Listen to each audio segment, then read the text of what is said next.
안녕하세요. 밍딩입니다. 매일매일 새벽에 명상하고 기도하고 글을 쓰시는 분이 있는데 제가 그분의 글을 참 좋아해요. 저번에도 한번 소개시켜 드렸는데 최수아님이라고 수녀가 되고 싶었던 꿈이 있었던 분이죠. 이분이 원래 전직 초등학교 교사 분이셨고 등단한 아동문학가 그리고 브랜드 네이밍 일을 하고 계세요. 오늘도 들어보시고 최수아님 글을 계속 읽고 싶다 하시는 분들은 페이스북이나 인스타그램이나 네이버 블로그 그런 곳에 최수아라고 치시면 밑부분에 바로 뜨니까 거기 좋은 글도 읽고 서로 인사도 하시고 덕담도 주고받으시고 하시면 좋을 것 같습니다. 그러면 글 속으로 들어가 볼게요.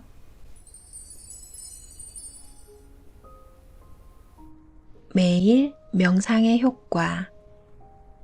나는 매일 명상을 한다.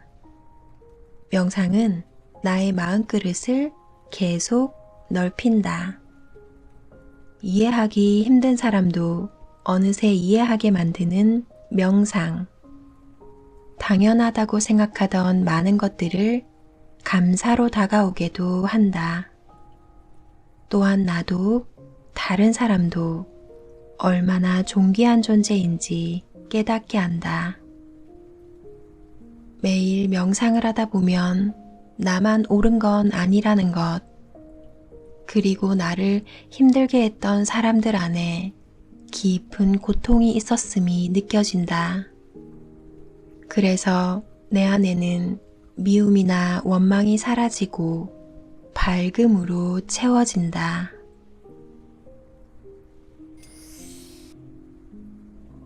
마치 태교를 하듯이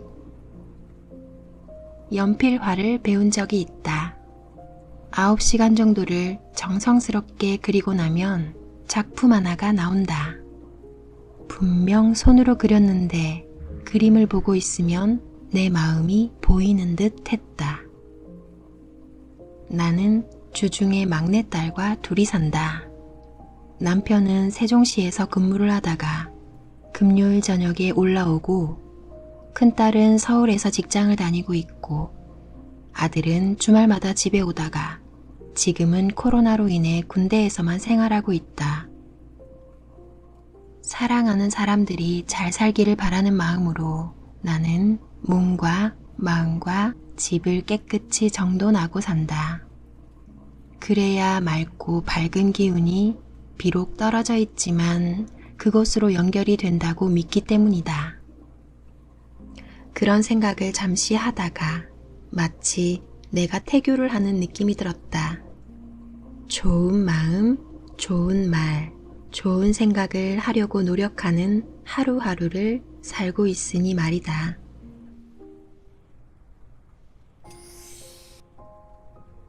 왕조개 미역국.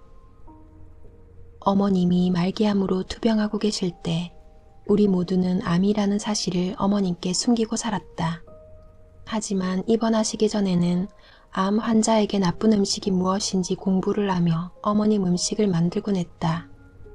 미역은 매우 좋지만 그 안에 고기를 넣으면 안 된다는 것을 알게 되었다. 그래서 공부를 더 해보니 왕조개가 암 환자에게 좋다는 걸 알아내었고 왕조개 미역국을 자주 끓여드렸다. 어머니의 식사량은 3분의 1공기 정도였지만 미역국은 한 대접을 다 드실 만큼 잘 드셨다. 그 이후 어머님이 병원에 입원하셨을 때는 물김치를 드시고 싶어 하셔서 내가 맛있게 담을 자신은 없고 단골 식당 사장님께 부탁해서 어머님이 좋아하시는 스타일로 만들어진 물김치를 사다가 드렸다. 어머님은 많은 양은 아니었지만 그래도 맛있다 하시며 잘 드셨다. 지금은 맛있게 뚝딱 잘 담그는 백김치를 그 당시에 만들어서 어머님께 드렸으면 얼마나 좋았을까 아쉬운 마음이 든다. 어머님이 돌아가신 후 첫 명절인 추석에 신우님 가족과 함께 어머님을 뵈러 갔다. 신우님이 양지를 넣은 미역국을 어머님께 올렸다. 내가 준비한 음식과 과일이 몇 가지 있었지만 유독 그 미역국이 내 눈을 사로잡았다. 시집 와서 어머님께 배운 음식 중에 하나가 양지 미역국이었다. 양지를 주먹만한 크기로 집어넣고 1시간 정도 푹 끓인 후 손으로 고기를 찢어 다시 살짝 더 끓이는 방식이다. 얼마나 깊은 맛이 있는지 우리 가족은 미역국을 끓이면 한 대접 뚝딱이다. 그래서 나는 가족 생일이 아닌 날에도 가끔 미역국을 끓이고 난다. 어머님의 어머니이신 시 외할머님이 돌아가시기 전에 시골에 다녀오신 어머님이 모시고 사는 며느리 흉을 본 적이 있다. 소주와 커피를 매우 좋아하셨던 할머니께 절대 드리지 않아 당신이 몰래 드시게 했다고 말씀하셨다. 어차피 죽을 목숨인데 먹고 싶은 거 드리는 게 옳다는 것이었다.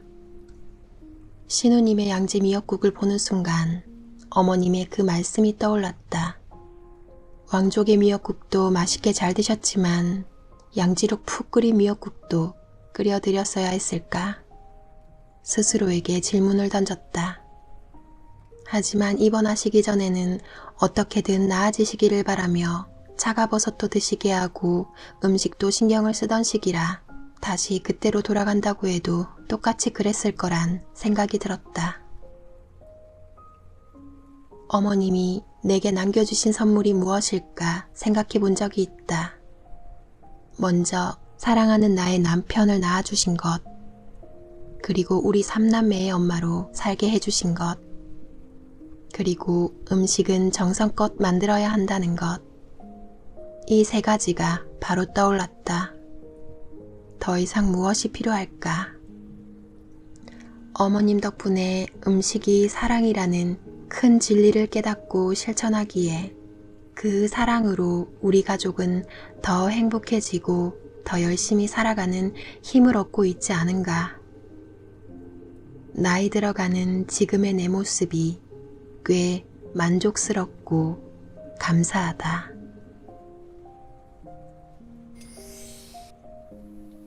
나의 삶, 나의 하루. 결혼하고 얼마 후에 남편의 생일이 다가와 남편에게 물었다. 생일을 어떻게 하느냐고. 생일 모임은 따로 하고 있지 않다고 해서 깜짝 놀랐다. 생일 전에 형수가 도련님 생일이 며칠이네요 했다가 어느 정도 시일이 지나면 깜빡 잊어버렸다는 말을 해마다 반복하고 있다는 말을 덧붙이며 남편은 웃었다. 생일에는 서로 선물을 주고 생일 모임을 하는 게 당연한 줄 알고 있다가 어떻게 해야 할지 고민이 되었다.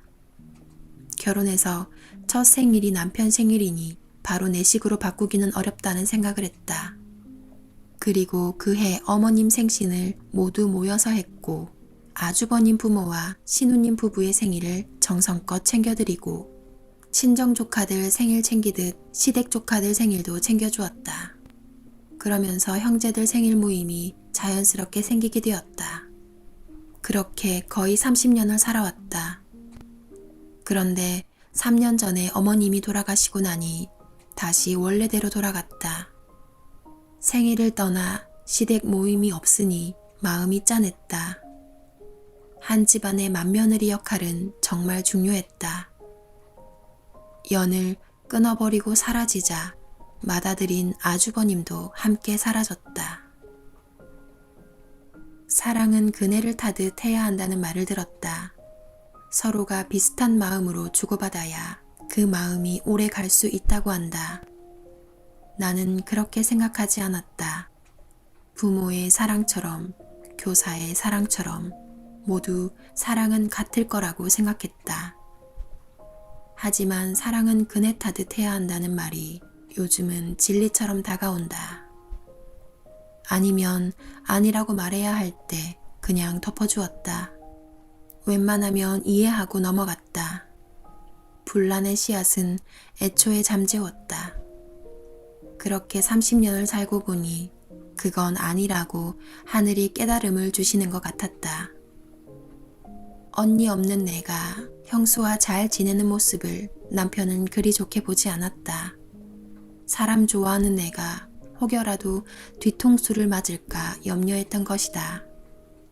남편의 걱정대로 나는 뒤통수를 세게 맞았고 내가 살아온 방식이 정답이 아니었음을 스스로 깨닫고 말았다. 그래도 아직 자로 잰 듯 사람을 대하지는 못한다. 오는 게 없으면 어떠랴. 내가 줄 수 있는 사랑을 주고 훗날 상대방이 떠난다 해도 괜찮을 조금은 넓어진 마음그릇을 갖게 되었다. 물 흐르듯 인연도 자연스레 흘러갈 것이고 나는 그저 내가 줄 수 있는 사랑을 주며 감사하는 마음으로 하루를 살아갈 것이다.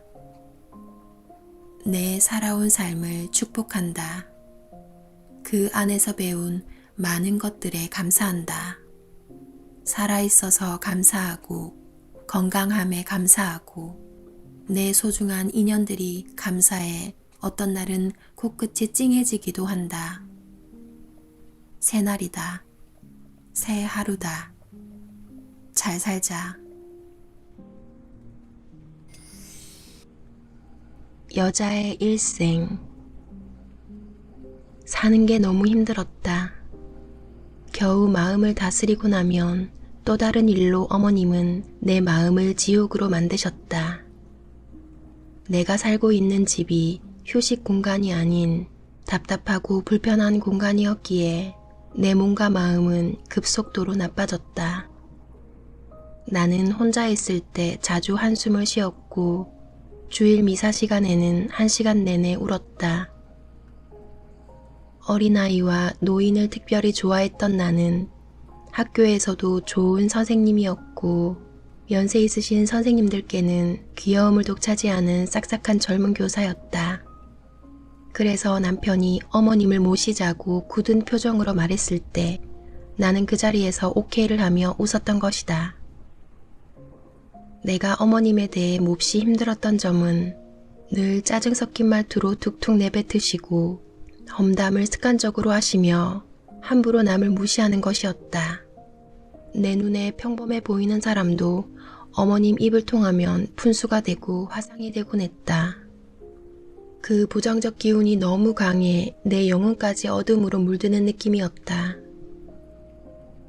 더더욱 내가 힘들었던 어머님 습관은 거짓말이었는데 어릴 때부터 거짓말과 이기적인 행동과 비겁한 행동을 절대 하지 말라고 귀가 따갑게 아버지께 훈화 교육을 받은 나로서는 어머님의 잦은 거짓말이 너무나 힘들었다. 그 많은 것들 중 하나의 예는 어머님 환갑잔치를 준비하던 때에 일어났다. 형님과 함께 유명한 뷔페식 레스토랑을 예약하고 돌아오신 어머님은 퇴근한 내 앞에서 계속 작은 소리로 그 장소가 마음에 들지 않는다고 말씀하셨다. 손님 대부분이 시골에서 올라올 텐데 얼마나 불편하겠냐고 걱정을 하시며 아무래도 한정식당이 좋겠다고 하셨다. 그 모습에 가만히 있을 수가 없어서 형님께 전화를 했더니 다음 날 어머님과 통화해 보겠다고 했다. 그 다음 날 퇴근하고 돌아온 내게 형님은 전화로 이렇게 말씀하셨다. 동서, 어머님은 그런 말 한 적 없으시다는데? 동서가 돈 아끼려고 그런 말 한 거 아니냐고 말씀하셨어. 가슴에서 쿵 소리가 들렸다. 심장이 벌렁거렸다. 어머님 용돈은 물론 자주 요구하시는 목돈까지 아까운 마음 없이 척척 드리고 사는 며느리인데 정말 미치고 팔쩍 뛸 분노가 불길처럼 타올랐다. 그런 분노가 쌓이고 쌓여 나는 젊은 나이에도 늘 아팠고 우라병 환자가 되어버렸다. 늘 환히 웃던 내가 자주 찡그리고 몸은 점점 말라가 41kg에 마치 폐병 환자 같은 몰골을 하고 있었다. 결혼한 지 몇 년이 되지 않던 어느 날 수원 남문 앞을 지나가다 예전에 가르치던 학생이 엄마를 보았다. 나와 눈이 마주쳤지만 그녀는 모르는 사람을 보듯 그냥 지나갔다. 나는 그녀에게 쫓아가 내 이름을 말했다. 그녀는 너무나 놀란 표정으로 내 얼굴을 뚫어지게 바라보더니 어떻게 이렇게 변하실 수 있냐고 다른 사람인 줄 알았다고 걱정스러운 눈빛으로 내 손을 꼭 잡아주었다. 시어머니 모시고 살겠다고 말하는 딸에게 고생 많이 하신 분이니 잘 모시고 살라고 말씀하셨던 친정 부모님께 내가 사는 현실을 말씀드릴 수 없었다. 하지만 부모인데 어찌 그걸 모르랴. 빼빼 말라가는 딸의 몸과 시커먼 다크서클, 그리고 행사 때 와서 자주 침대에 누워있던 딸의 모습에 얼마나 가슴 아파하셨을지. 아버지 돌아가신 후 차 안에서 내가 통곡하며 운 이유가 바로 그것이었다.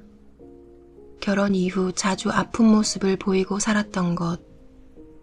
나름 효녀라고 생각도 했지만 자랄 때는 참 고맙고 예쁜 딸이라는 말도 많이 들었지만 나는 엄청난 불효를 저지르고 산 것이다.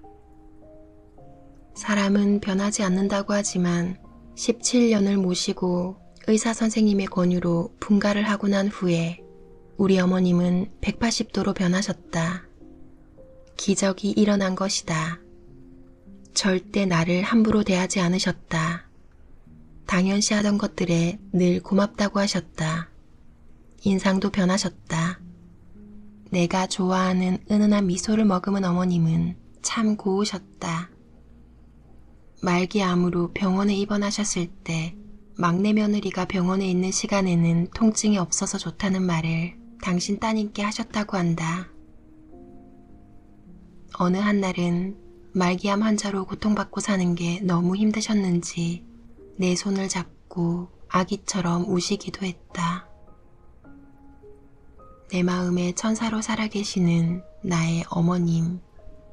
어머님을 닮아 음식을 정성껏 만드는 내 모습. 그 모습에서 어머니를 발견한다. 첫 번째 파김치는 생각처럼 되지 않았지만 두 번째 파김치는 엄청 맛있을 것 같다. 이쁜 우리 어머니, 고운 우리 어머니.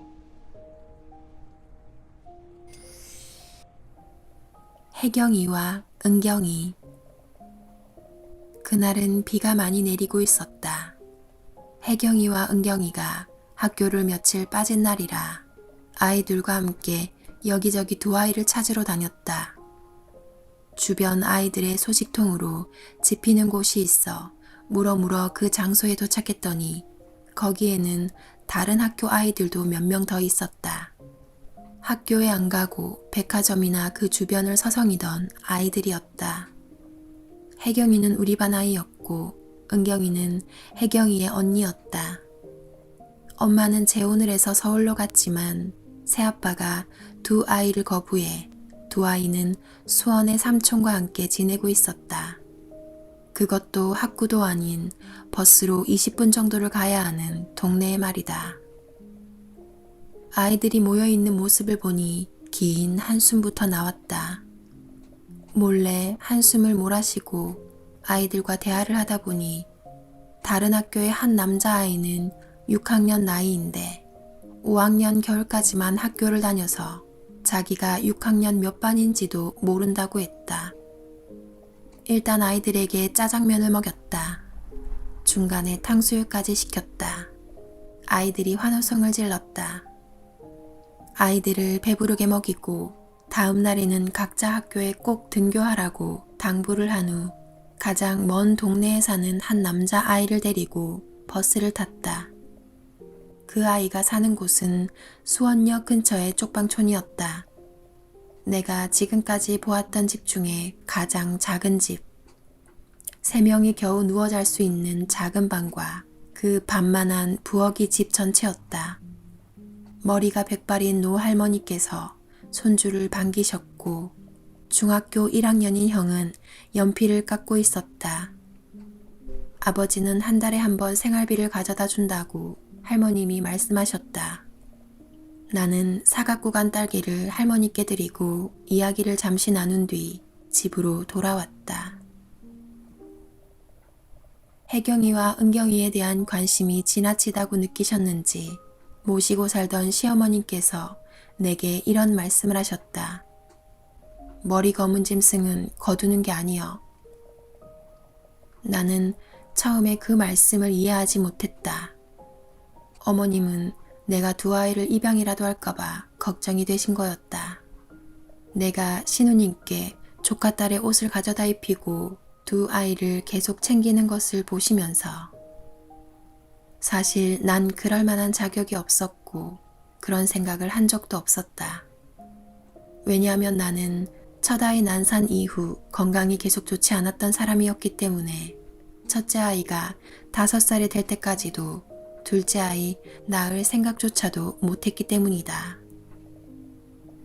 어쨌든 두 아이는 학교에서도 내 딸들처럼 내 곁에 많이 머물러 있었다. 공부가 끝나면 자매가 우리 교실에서 놀다가 내가 퇴근할 때 같이 따라 나올 때가 많았다. 한 번은 직원 회의가 있어 아이들을 두고 교무실을 다녀왔는데 옆반 선생님이 걱정하는 소리를 하셨다. 아이들이 있는데 가방을 두고 오면 어쩌냐고, 아이들이 지갑에 손을 대면 어쩌냐고. 난 그냥 웃고 말았다. 난 그 아이들을 의심하지 않았고 아이들도 내 지갑에 손을 댄 적이 단 한 번도 없었다. 너무나 다행스럽게 두 아이의 새아빠가 두 아이를 받아들이기로 결정을 했고 두 아이는 서울로 올라가게 되었다. 동생인 혜경이가 우리 신우님 딸과 동갑이니 지금은 30대 후반의 아이 엄마가 되었을지도 모르겠다. 특히 아픈 손가락이 있다고들 한다. 아픈 자식도 있을 수 있듯 아픈 제자도 있다. 함께하는 동안 내 마음이 특히 많이 아팠던 아이들. 그래서 문득 생각만 해도 눈물이 핑 도는 제자들이 있다. 잘 살고 있어야 할 텐데 제발 나는 잊어도 괜찮아. 그저 어디에서건 꼭 행복하렴.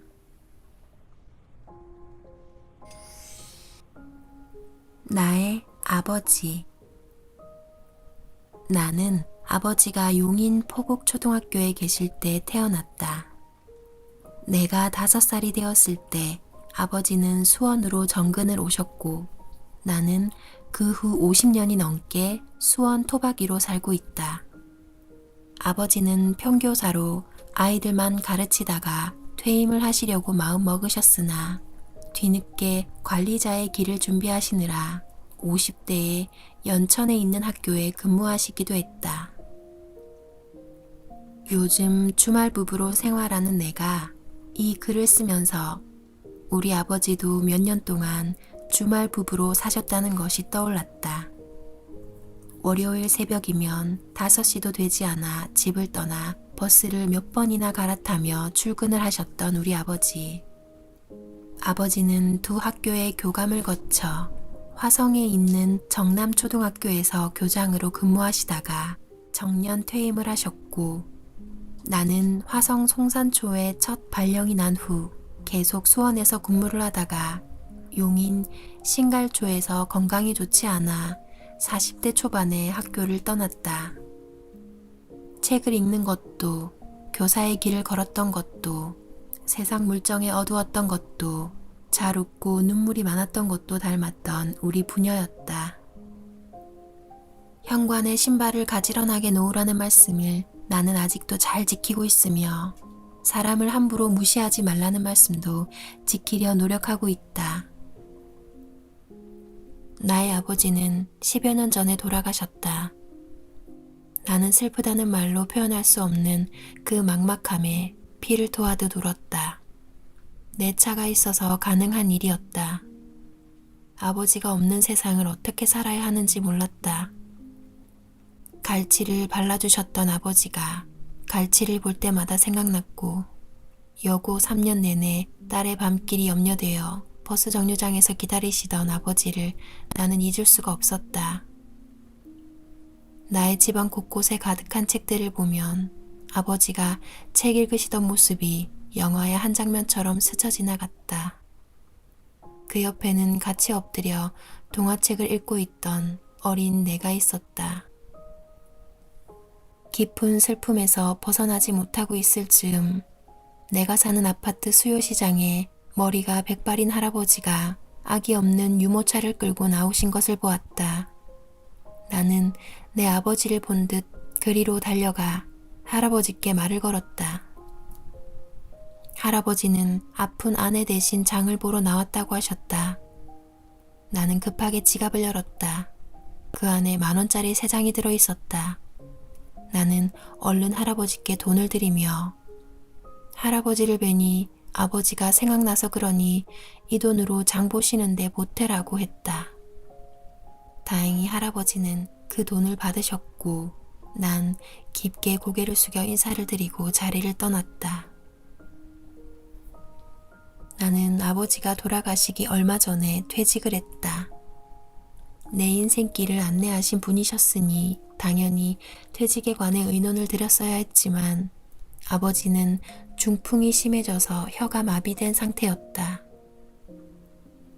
결혼 이후 시집살이에 워킹맘 노릇에 막중한 책임감으로 지쳤는지 나는 자주 아팠다. 입원도 많이 했었다. 퇴원하고 돌아온 어느 날 우리 집에 오셨던 아버지가 이런 말씀을 하셨다. 힘들면 학교 그만둬라. 난 그 당시에 퇴직에 대해 깊이 생각하진 않았지만 그 말씀을 떠올리며 퇴직을 단호히 결심할 수 있었다. 늘 아버지가 그립다. 그리고 감사하다.